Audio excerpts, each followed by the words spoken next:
Well, the next two films have a real personal feeling to me because they were the first gay-themed films that I ever watched, and it was at a time when I had only just started sort of noticing and questioning my sexuality at that time. It was in 2003. I still remember it to this day, the day I sort of watched these films. And the first one I'm going to discuss, Get Real. It's a British film, and as again sort of waving the flag for British cinema here, as I'm British, and these are two great films for me. That's the first one's Get Real. It was released in 1998, and it's set in Basingstoke, and it's a place I used to go to growing up, old Toys R Us, which is a thing mentioned in a great line in the film with Charlotte Britton's character Linda. It's another coming of age film. As the last one that I discussed, Cheltenham, as the next one I'm going to discuss are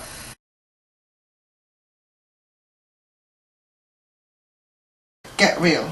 Right, this, as I was saying, it's one of the first gay-themed films that I ever watched, and it's become one of my favourites. As I was saying, Michelle, it's one I pretty much know word for word. I can just watch it and I know exactly what's coming, I know what the joke's going to be, and even though you know the punchline in some of them, it still has an effect. It's a story, another coming-of-age story. This one's set within a high school. It follows the character Stephen Carter, as although he's already found his identity as a gay person, he's not out to his people at school and he's not out to his family, and that's sort of what the film goes towards showing. And although there is some negative aspects to the film, like showing that sort of that idea of the 90s, how in the park and bathroom toilets is where you go to find sort of like-minded people, as it may be.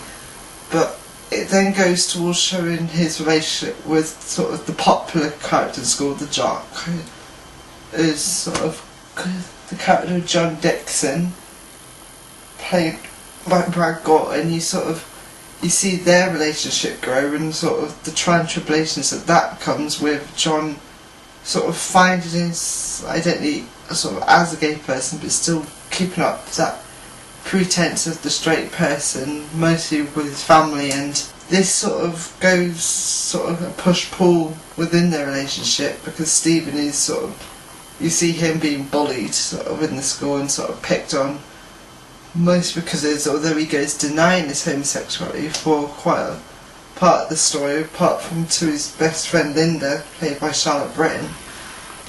But as you see the relationship grow, you sort of see them become easy within each other's sort of company, and as it goes on, it sort of gets to this point where it's the sports days where everything sort of comes to a head, where when they go to kiss after sort of pretending to be fighting, after Stephen's caught with John's sort of sports gear by John's friends, and then they go out pretending to fight so that those outside the door think that he's beating Stephen up. When the teacher sort of comes towards, you sort of see them go towards kissing. This is almost seen, and this is the moment where everything sort of changes. I won't completely give everything away, but this is where everything flips, and then which then gives Stephen, who has won a writing competition about writing about what it's like to be a kid as they're heading towards the millennium and the new century.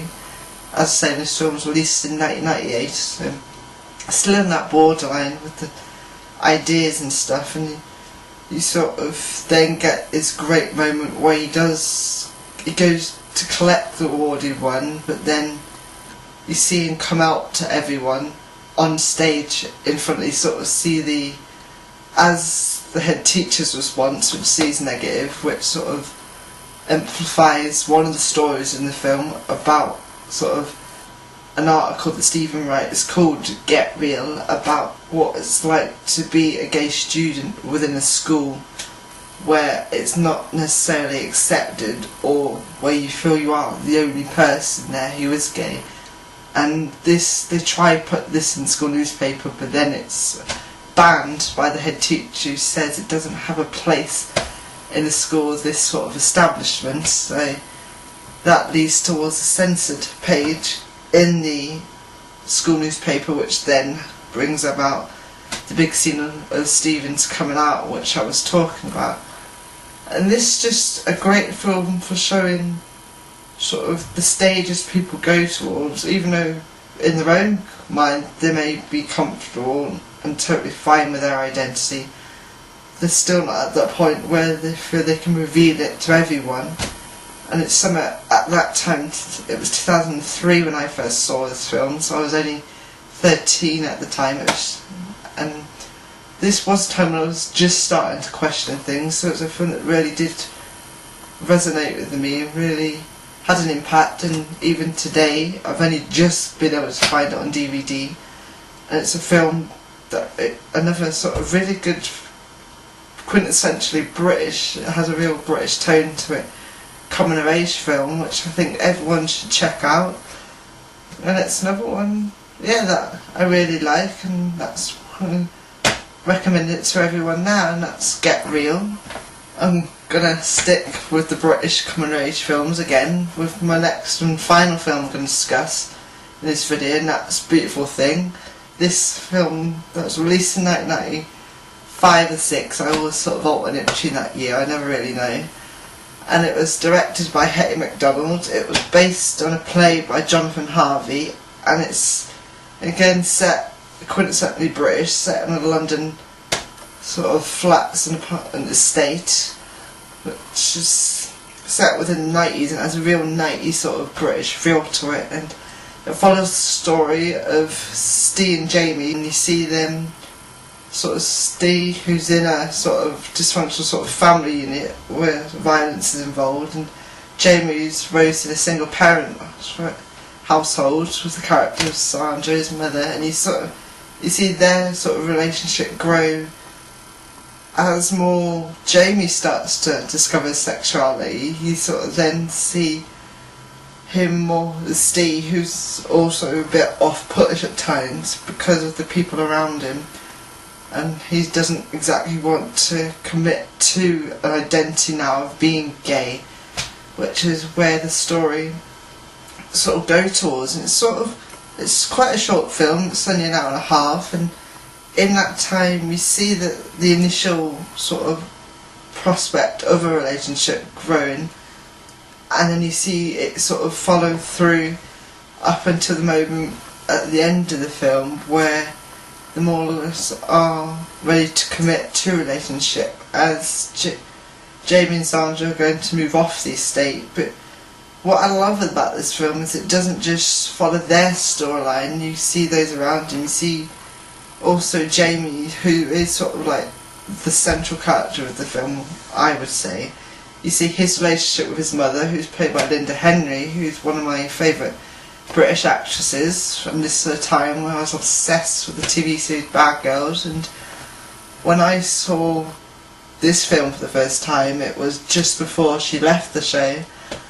So her character, Von Atkins, I'm not really getting to a sidebar with that show, which is one of my all-time favourites, and maybe might as well record another video with that another day. And also Steve, played by Scott Neal, and it's also the time when the storyline on one of my favourite shows, The Bill, it was Luke Ashton's coming out storyline, which started in 2002. So that's when it just ended, and it was a storyline that really sort of started me questioning my sexuality at times.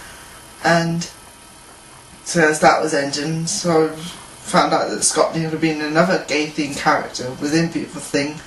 And it was June 2003, I still remember the day I saw it for the first time. I'd also downloaded Beyonce's Crazy in Love songs, don't know why I'm saying that, a little anecdote, on the same day, and I watched it, and it really did, I was to say it's quintessentially British, and it really did have an impact on me. I pretty much know it word for word now. I could probably recite it, a lot of the scenes and a lot of the inside jokes in the film. And it's another film where the soundtrack takes up a huge sort of character in the show. It's made up of songs by Mama Cass and Mamas and the Papas, because this is one of the supporting characters, Leah, played by Tamara Epson, she's obsessed with Mama Cass, so this sort of is followed through the soundtrack of the film. It's a really great film. You sort of don't just see them coming of age, finding their sexuality, you also get the family dynamic with his family, which just his father and his brother, who more or less deals with almost the domestic violence sort of aspect within the home with that story. But then you sort of see Jamie's relationship with his mother and that sort of loving but dysfunctional aspect at the same time. And during the coming out scenes of the film, I think these are some of the best I've seen in the film, because you really get that sort of a mother questioning, feeling scared about what it may mean for the thing, but also at the same time just wanting the son to know that she's always going to be there for him. And I feel this sort of resonates with a lot of people. It's quite a universal theme. And yes, overall this is probably one of my favourite all-time gay theme films, and I hope from this, I know as with most of these I sort of rambled on, but I tried just to give an idea of the films without giving too much away, because I'd hope that you would take from this and the trailers that I put here and actually watch them for yourself and get your own experience from them. So these have been some of my favourite films. As I said, I've discussed that of Milk, Brokeback Mountain, two of my favourite mainstream films, and then the next two more sort of lower budget indie films with Shelter, Get Real and Beautiful Thing. And yeah, I would hope that you would watch these and comment below if you've seen these films and your opinion of them, and if there's any other gay themed films that you like and want to give an opinion of, you would just comment down below. I'll check them all out. And at another point I might make another video with some of my other sort of favourite films. And yeah, until next time, my name's Jonathan, and you can also follow me on Twitter. I'll put the details to that in the description. I'm hoping over the summer to make a lot more videos now that I've completed my degree. It's scary enough to think what I want to do in the future, but hopefully now I have a lot more time over the summer, so I'm hoping to get a bit more sort of continued sort of upload with the videos. You can subscribe to them by clicking that, and then I hope you like this video, and yeah, until next time, bye.